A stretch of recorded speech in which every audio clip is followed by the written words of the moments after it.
This question pops up quite often, and every year the question gets more important. Of course, the question is the petrodollar being replaced? It is my opinion that we are well in to the planned execution of the event. It is being done very quietly, and that's why many people may not even be aware of it. And in the last month, two important events have occurred which make this question even more important. Those events, one was in China, one was in Saudi Arabia. So we're going to discuss it today. This is the definition of a petrodollar. The petrodollar was born in the early 1970s when Nixon closed the gold window to all foreigners. Foreigners could not send their 35 fake dollars over and get an ounce of gold. But I ask you, what is the enemy of oil? Solar panels. It's no coincidence that most of the factories that build the solar panels are in China. This is a very important fact that we must bring up before we get into the two important things that have happened this month. This is why we're having this conversation today, because two important things happened this month. The first and most important thing to happen was China has opened up their bond market to foreign investors. What this means is the trillions and trillions of dollars that are parked in the Caribbean or any other country can now be moved to China. This is very important. And the second thing that happened that was pretty important, this man right here, who is the leader of the Saudi Arabian military, the son of the king, has basically taken over the Saudi empire. He has pushed his cousin to the side. We'll get to that later. So first off, let's do a little exercise. Let's put yourself in the shoes of the club.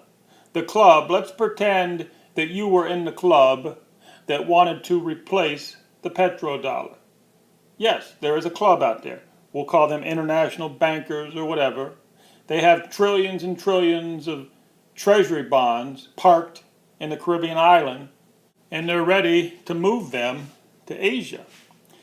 So like I say, what would you do if you were in their shoes, and let's just say that you were Kissinger, back when President Nixon was the president, and you were Henry Kissinger, and you convinced the president to go open up China.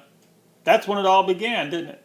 This all began way back when Nixon was the president and Henry Kissinger opened up China. They knew right then and there that they were going to replace the dollar with the Chinese money. And this is how long it's taken. It's been a slow, quiet process. But what would you do if you were in their shoes? How would it go down? And no, it is not a coincidence that it all got started right around the time that the dollar fell off the gold standard, or government gold standard, whatever you want to call it. It was attached to gold somehow, and then it was attached to oil. They knew that the oil thing would not last forever. There needed to be a replacement. That would be China. Now, the first thing you would do is you would send all the manufacturing base to China. Isn't that what happened? From 1980 up until today, we have saw basically every factory that was in America transferred and moved to China. That's the first thing you would do. I'm not making this up. I grew up on the Ohio River. I saw the factories close down. I experienced it with my own eyes. I lived the pain and the suffering, and now I am here to report it. That went very well for our masters. They moved all the manufacturing base to China, and that went so well. What would be the next step? Well, the next step happened right around 2001, right around the dot-com bubble. When the dot-com bubble busted, 2001, that's when all the money left America. Trillions and trillions of dollars went to Asia. That would be part 2. So just to recap. First you send the manufacturing factories over there, and then you send the money over there, and now we are at stage 3. We are in the final stages. Now, of course, the Chinese are peaceful people. The international bankers, they want to do this as peacefully as possible, or maybe that's the plan. I don't know for sure. The fact of the matter is, I'm trying to stay with the facts. What do I know for sure? I know that the factories moved. I knew that the money went after that. So I'm not going to talk about World War III because some people say that's built into the equation. I don't know.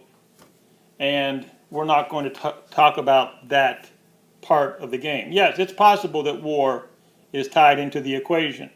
But it's my thinking, it's my opinion, that this happened so slowly, so methodically, that I believe that some people are trying to do it peacefully. They're trying to peacefully replace the petrodollar with the Chinese yuan. Now, we've gone over some facts. Now I want to go over history, because it's history that's going to prove beyond a shadow of a doubt what's going on. History always repeats itself. So what I find funny is how the Chinese empire is growing is almost exactly how the American empire grew. Let's go ahead and look at history. First off, we'll look at a chart. What was the reserve currency before the American dollar? Of course, it was the British pound. Now, this chart shows you that back before the two wars, back before World War I, the British pound was worth 5 times the American dollar.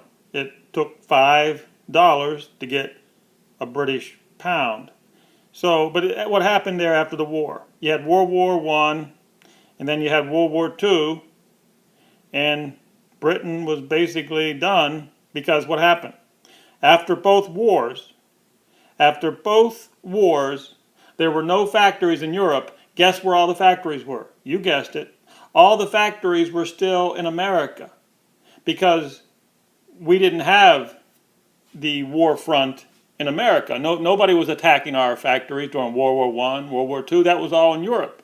See, I'm going to show you the similarities between the rise of America and the rise of China. So the old empire was Europe. They went through wars. Their factories were destroyed. And then all the factories grew in America. And not only did they grow in America, they stayed. After World War I and World War II, our factories were still there. We took over. We were the reserve currency. This is history. What else happened around that time in 1939? All the gold that was in Europe came to America. See, so what are we looking at here? The factories grew in America. The gold came over to America. The money came over to America. Now we're going to transfer the picture I just showed you, and we're going to compare that to China. Same exact thing, actually, just as at a different date. So after Nixon and Kissinger opened up China, the factories started to grow over there. And since 1980, what have we saw? We saw all the factories in America shut down. All those factories are in China. The whole manufacturing base of America was gutted. It was moved to China. And of course, we've talked about this. What is the next step? If all goes well, if nobody can attack China, and China is strong enough to protect her factories, well, the next thing is you move the money. And of course, we discussed that. In the late 90s, in the early 2000s, literally trillions and trillions of dollars moved out of America to Asia, Mumbai, China, the whole Asian region.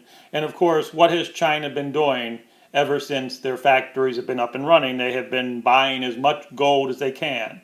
They're literally in Africa buying up the gold mines because they're allowed to. Now, where is the gold in America?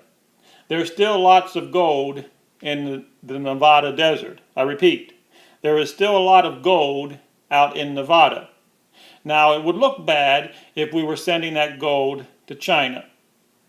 But how would we get it there in another way? How about if the Chinese were buying shipping containers full of copper ore? Copper ore, yes.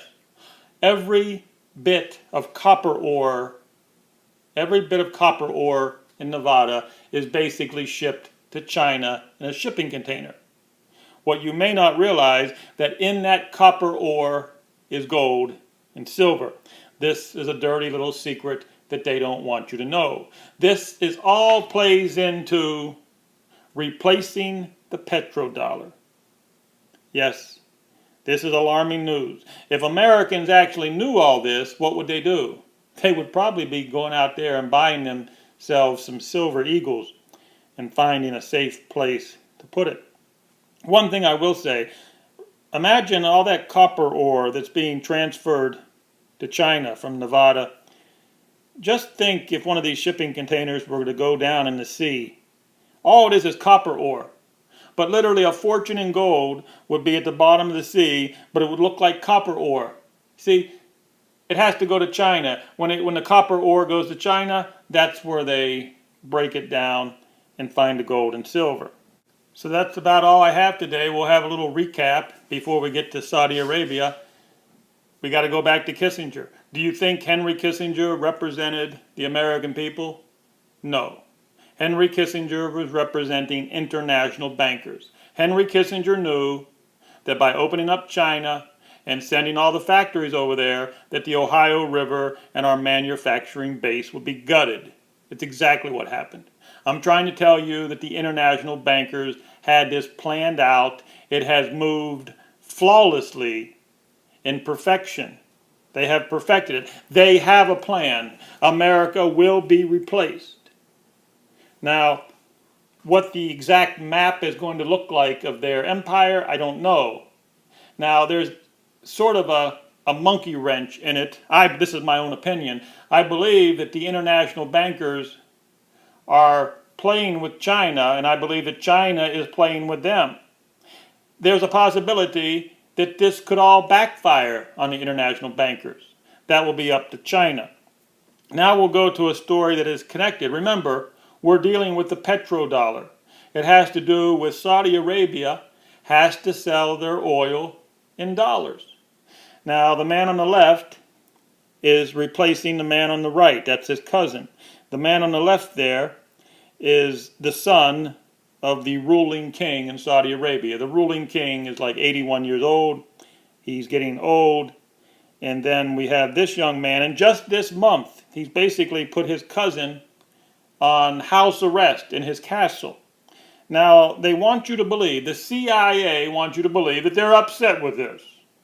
I don't really believe much of what comes out of New York. The New York Times wants you to believe that the CIA is all upset that Mohammed bin Salman has taken over the reins and will be the next king, and he pushed his cousin to the side.